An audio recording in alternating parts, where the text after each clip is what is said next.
class. So today we're now in our week 4 and we are in chapter 2. So our chapter 2 is normal distribution. Chapter 2 lesson 1.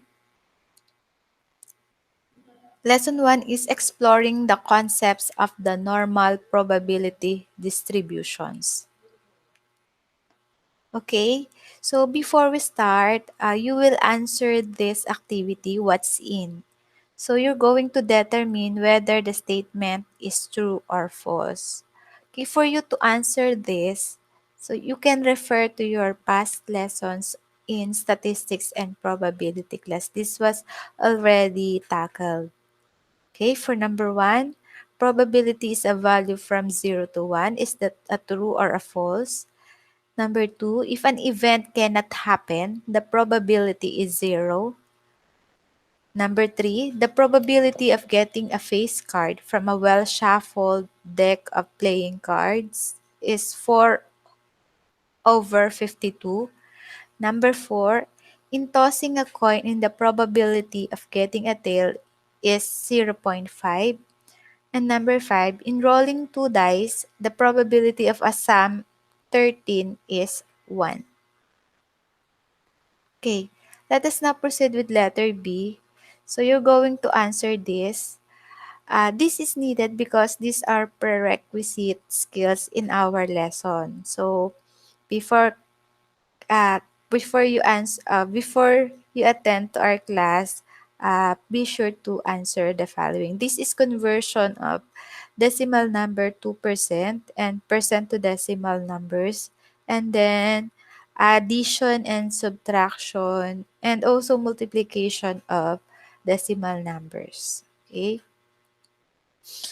Okay, so I have here the histogram. Okay, if you can still remember, this is the graph of the probability distribution and the values of the random variables. Okay, na natatandaan nyo yung ating lesson 2 and 3, chapter 1. So in here, this is a graph. This is a histogram graph. Okay, so dito sa x-axis sa baba, written here are the number of heads or the value of the random variable h. This is the number of heads that is possible to come out in an experiment. And on the y-axis in here, written here is the probability of the uh, random variables. Ito yung probability distribution niya. Dito siya. Okay, so if we're going to draw a free line from here up to there and down here, so you can see or you can observe that we form a bell curve or a bell shape. Okay, and this is what we call the normal curve. Okay, so what is this normal curve? So normal curve has different figures or different faces. Okay, in here, the bell curve is mataas siya. In here, normal lang siya. And then, ito yung pinaka-normal na normal curve or bell-shaped curve. So, as you can see, yan. So, ito yun siya. So, you can see, ito ay hindi dapat siya magta-touch yung dulo dito, yung ending dito, it should not touch the x-axis. It is flattening out, but it will never touch the x-axis. And then in here, ito yung center, or ito yung tinatawag nating mean. Ito yung pinaka-average dito nakalagay. Okay? So, nalagay ko ba yun dito? Wait. Ito yung average. Dito yung above average from 0 to right are above average. So that is 0, 1, 2, 3. And dito sa left, 0 to left, ito yung below average. Okay? So, if we're going to go back to our histogram, ito yung pinaka mean niya, di ba, or average. And then, ito yung area, ito yung from 1, let's say 150 to right, these are above the average. And etong from 150 to the left, ito yung mga below average. Okay, mas mababa pag pa-left. Okay, kasi pero sa standard or normal curve, ang ginagamit natin dito kapag average or mean, 0 yung gitna. And then pag above average, all positive number from 0 to right. And kapag 0 to left, negative naman. Negative 1, negative 2, negative 3. Okay? So, yan yung tinatawag nating normal curve. Okay? So, here are the different properties of a normal probability distribution. Okay, number 1. The normal probability distribution is bell-shaped. Yan nga. Bell-shaped daw siya. Okay, bell-shaped naman siya.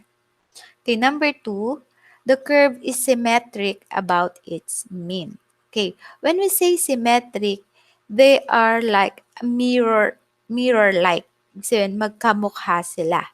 Okay, so magkamukha at magkasing area. Kasi ang isang normal curve, ang buong area niyan is 1. Kasi nga, ito ay graph ng probability distribution. As you can still remember, sabi ko sa inyo, kapag probability distribution, ang total lagi niyan ay 1.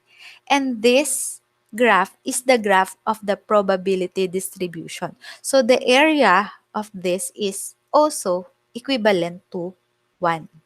Okay? And 1, we know that 1 in percent is 100%. Ibig sabihin, ang area from 0 to right, eto, kalahati siya. This is 50% of 1. Ano ang 50% of 1? That is 0.5 or 0.50. Dito naman sa kabila is another 0.5. Hati sila. So, yan yung area ng probability ng normal curve. So, sa left, 0.5. Sa right, another 0.5. A total of 1. Okay? Number 3, the mean is equal to the median and mode. Okay. Lahat naman to ay measure of central tendency. Sabihin ng mean, yan yung nasa gitna. Ito. Itong gitnang ito, nandyan, yan yung mean, median, and mode. Yun yung central tendency scores or measures. Dito siya nilalagay sa gitna. Okay? Okay, another property for of the normal probability distribution. Number 4, the spread of the curve depends on the standard deviation of the distribution. Okay? Yan. Ito daw, etong spread, 'di ba? Ito kanina yung pinakita ko. Ito yung tinatawag nating different spread ng normal probability distribution. So, depende siya sa standard deviation. Kung ang standard deviation daw ay ganito ang, let's say, mababa ang value or masyado siyang maliit, ganyan. Pag kalat-kalat or masyadong maliit, masyadong malayo, ito yung kanyang graph. Depende yan. Kaya iba-iba yung itsura niya. Depende daw sa spread ng standard deviation. Okay. Number 5, the tails of the curve flatten out indefinitely along the horizontal axis, but it is asymptotic. Okay? So, ito, makikita nyo yung curve, bumababa siya dito sa left at sa right at bumababa din siya sa left. But, hindi siya magta-touch dito sa x-axis. Magpa-flatten out lang siya. Magdedire-diretso siya. But it will never touch the x-axis. Yun ang tinatawag nating asymptotic. So, ilagay natin dito. Wala kasing nakalagay. Okay, so lagyan natin asymptotic. Oh, we're going to put this inside the parenthesis. That is asymptotic. Okay, so kapag asymptotic, parang kayo lang yan. Getting closer and closer, pero hindi magta-touch, hindi magiging kayo. Okay? Ni x-axis. Okay, number 6. The area under the curve is 1. Ayan, na-explain ko na pala yan kanina. So, symmetric. So, yun nga, as what I've said, the area under the normal probability distribution is 1. Kalahati sa right, kalahati sa left. 0.5, 0.5, a total of 1. Okay? Okay. Okay, so yan yun. Okay, let us have an example. Sample 1. Find the area under the curve between z equals 0 and z is equal to 1.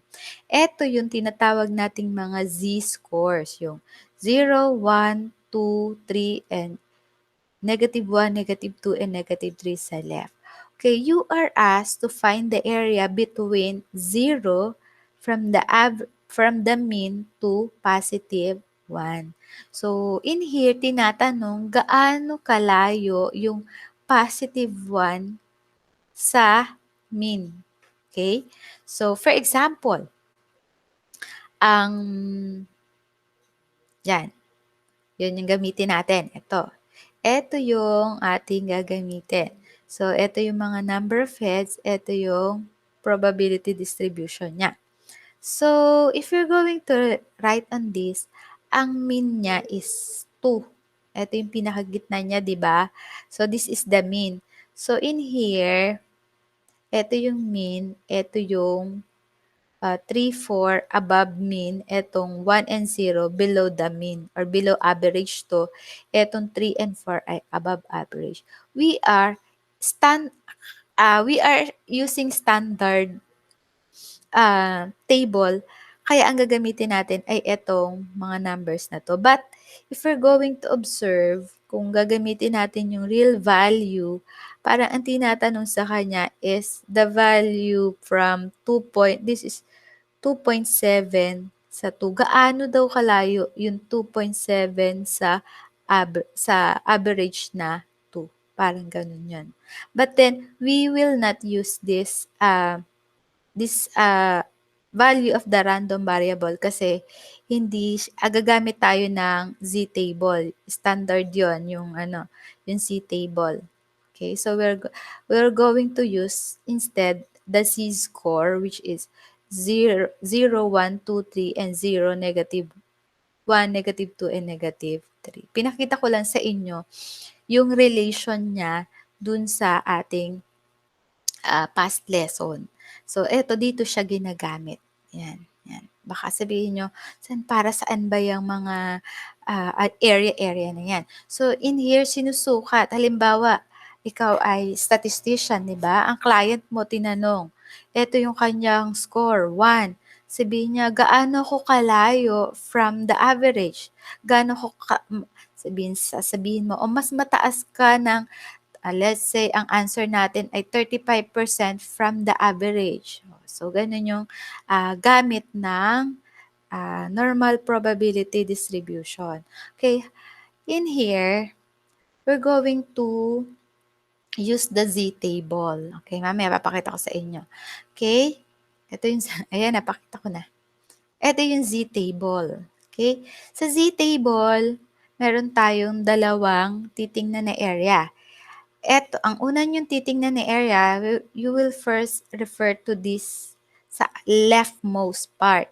Okay? And then, dito yung uppermost part. Dito natin titingnan yung decimal na hundreds. Okay. So, balik muna tayo. Okay. So, yun yung z-table. Okay. How to use the z-table? First, find the area under the curve between z equals 0 and z is equal to 1. So, yun yung pinapagawa sa atin. We're going to find the area. Okay, let us start. Since the table is from 0, just look for the value of C is equal to 1. So, 1, kapag ginawa natin in decimal of hundreds, that is 1.00. Okay, so first, refer to the leftmost part of the C table and look for 1.0. Saan galing yung 1.0? Dito po. Okay? So, eto muna yung titingnan natin yung part na to, 1.0. So, kukunin mo yung 1 point at saka yung tens dito. So, 1.0, doon mo siya hahanapin sa dito sa left side. Okay? So, let us draw. So, lagyan natin ng arrow. So, nasaan yung 1.0? Ito. Ito siya. Ay, sorry. Ito yung 1.0. Okay? Ay, ulitin natin. So, shapes. We're going to draw. Ito na lang. 1.0, iyan. Yan muna. Okay? And then, let's go back. Next step. Then, refer to the uppermost part and look for 0.00. Saan galing yung 0.00? Kasi eto yun. Eto lang yung titingnan natin. So, pero eto at saka to, i-zero out mo na siya. Kaya siya naging 0.00. So, in our table, yung 0.00, eto yun siya. Okay? So, let us draw an arrow. Okay. Ito na lang. Ito na lang. So, yan. So, we will look for the intersection. Okay. So, as you can see, ang naging intersection niya ay 0.34.13. Yun na yung area from 0 to 1. That is 0.3413 or in percent, 34.13%. Ang layo ng 1.00 sa 0. Or ibig sabihin, ang layo ng 1.00 from the mean, which is 0, is 34.13%. Or that is 34.13% above the mean. Okay? So, yun. Okay, let us have example number 2. Find the area under the curve between z equals 0, mula daw dito sa 0, hanggang 2.05. So, 2.05, lampas lang ng konti sa 2. So, gaano daw kalayo yung 2.05 sa 0? Gaano kalaki yung area na yan? Okay, let us use the C table. So, since you are asked for 2.05, so, ang titingnan natin sa left, yung 2.0 muna. Okay? Look for 2.0. So, nasaan yung 2.0? Ito. Yan. And then, nasaan yung, ano yung titingnan natin? Sa uppermost. Ang titingnan na, isi-zero natin to, magiging 0.05. 0.05. Okay, isi-zero mo na yan kasi etong part na to, natingnan mo na sa left. Eto na, so ang maging titingnan mo na lang sa taas yung 0.05, yung hundredths na lang. So, nasaan yung 0.05?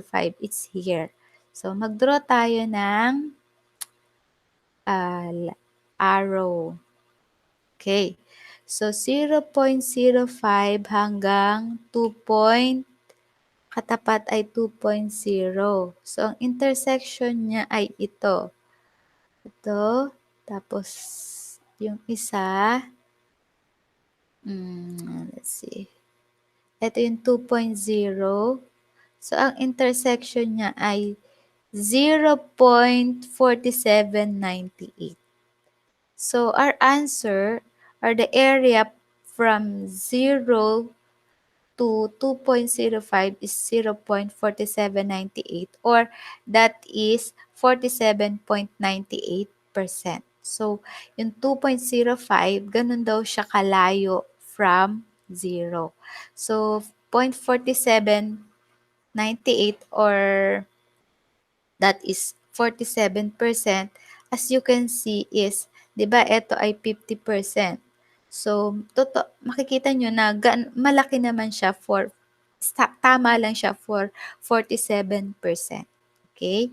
So, yan. Malaki siya. Laking area. Okay, number 3. Example number 3. Find the area under the curve between z is equal to 0 and z is equal to negative 1.15. So, 0 to negative 1.15. So, negative naman tayo. Below the mean naman to yung sinusukat natin. How far is negative 1.15 from the mean 0? Okay? Again, so, in here, in our table, wala diyang negative. There is no negative given there. But then, area, like distances, are absolute value. Okay? Kahit papunta yan sa left, papunta yan sa right, papunta yan sa negative, papunta sa positive, they have the same area. Okay? That is why that is absolute value. So, we're going to look for 1.1. Okay? Sa left. Dito sa left, nasan dyan ang 1.1? 1.1 ito. Ay, 1.1. Yan. What ay shapes. So, ang 1.1 ay ito. Bigyan natin ng mark. Ito yung 1.1. Okay? And then, sa uppermost part, we're going to look for, di ba, 5 na to. So, isi-zero mo to, maging 0.05. We're going to look for 0.05. So, 0.05 is here. And then, we're going to look for its intersection. So, we're going to draw from here, dun sa katapat ng 1.1. Okay? So, let's draw another line here. From 1.1 in here. So, as you can see, the intersection is 0.3749. Okay, let's see. Okay, so ibig sabihin yung area from negative 1.15 to the mean 0 is 0.3749 or that is 37.49%. Okay, sample 4. Find the area under the curve between z is equal to 0.23 and z is equal to 1.20. Okay. So, ang 0.23 is nandito. So, hindi siya nag-start sa 0. And yung 1.20 nandito. So, you are asked only kung gaano kalayo kung gaano kalaki yung area na to. Yung from 0.23 at saka 1.20. So, how far they are from each other. So, kapag ganito, kapag parehas positive, you're going to subtract the area of 1.20 and 0.23. Okay? First, you're going to look for the area of 1.20. So, kapag 1.20, ay wala tayong table dito. Ang 1.20, ang area na 1.20 is, okay, 1.20. So, 1.2, and then, yung hundreds natin ay 0.00. Ito siya, kasi 1.20. Okay? So, let us draw an arrow.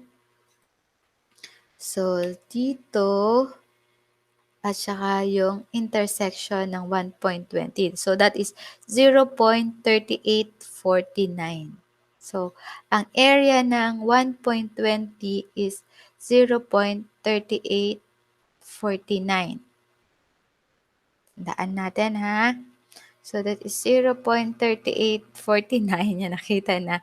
And then, let us look for the area of kasing si table dito, 0.23. So, kapag 0.23, sa left, ang titingnan natin ay 0.2. 0.2. Sa uppermost, ang titingnan natin ay 0.003. Okay? So, tingnan natin. 0.2. Saan yung 0.2? Ito yung 0.2. Lipat na lang natin. 0.2 is here. At saka 0.03 natin dito sa 0.3. Pero dapat siya ay sa intersection nila. Nasaan yung intersection? Ito yung 0.2. Drawing natin yan para malinaw. Shapes. So, ito yung 0.2. Ang ka-intersection niya yun. 0.0910. Yung area ng 0.23. Palayo na tayo. 0.0910. So, subtract 0.3849 minus 0.0910 is equal to 0.2939. Okay, tandaan. Always remember that if the given is both positive, isusubtract nyo siya. Subtract. Yun yung technique doon. Kapag parehas negative, isusubtract din. Kasi same phase siya. So, tandaan, kapag same positive or parehas negative, you will subtract. Okay. Let us proceed. So, our answer is 0.2939. Let us proceed with example number 5. So, for number 5, find the area under the curve to the right of z is equal to 2.00. You are asked to find the area sa right ng 2.00. Ito yun. Ito yung 2.00. Ito yung tinatanong. Okay? So, gaano daw kalaki yung area na to? So, in here, alam naman natin na this area is equivalent to 0.5 or 0.50. So, if you will imagine, if this hole is 0.5, kapag inalis ko to, if I'm going to take away this part, makukuha ko na to yung area na to.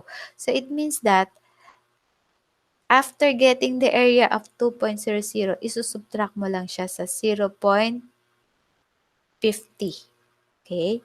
So, to determine the area under the curve to the right of z is equal to 2.00, subtract 0.50 to the area of z is equal to 2.00.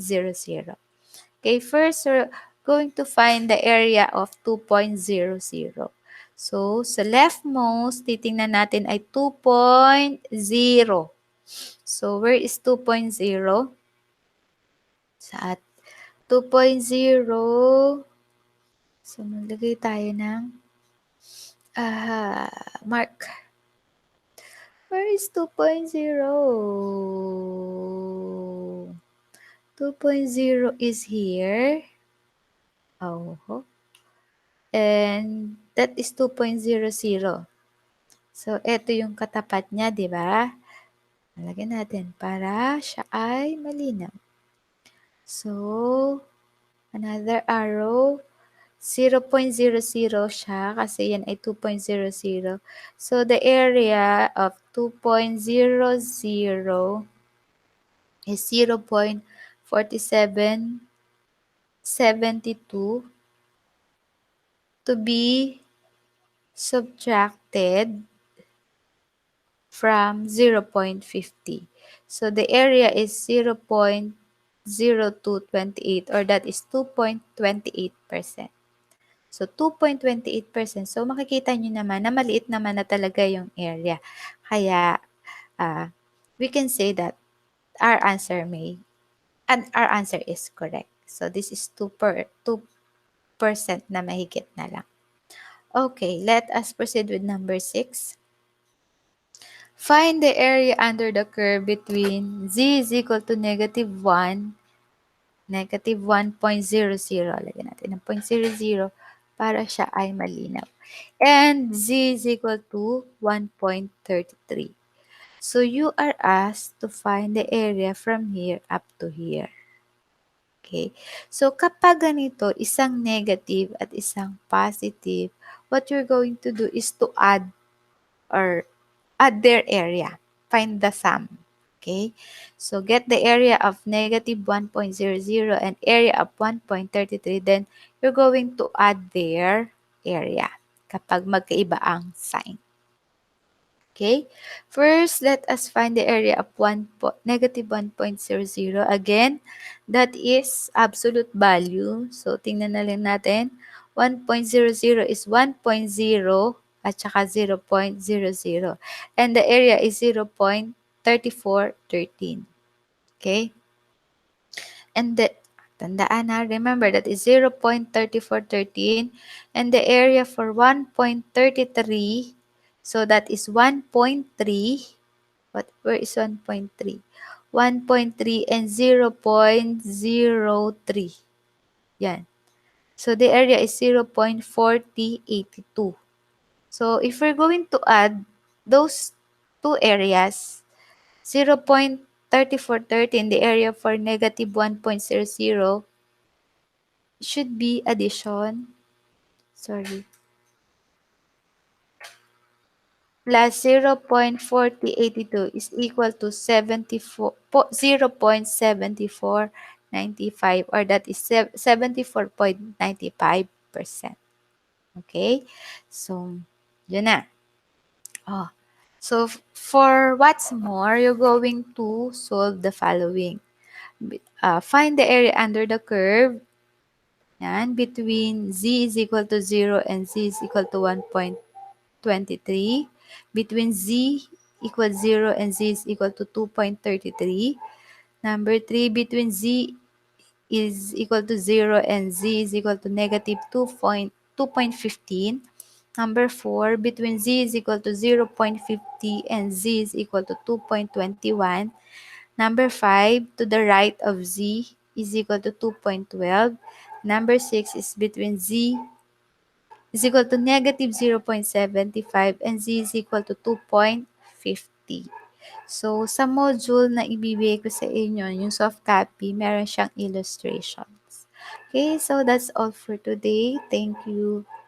And enjoy answering.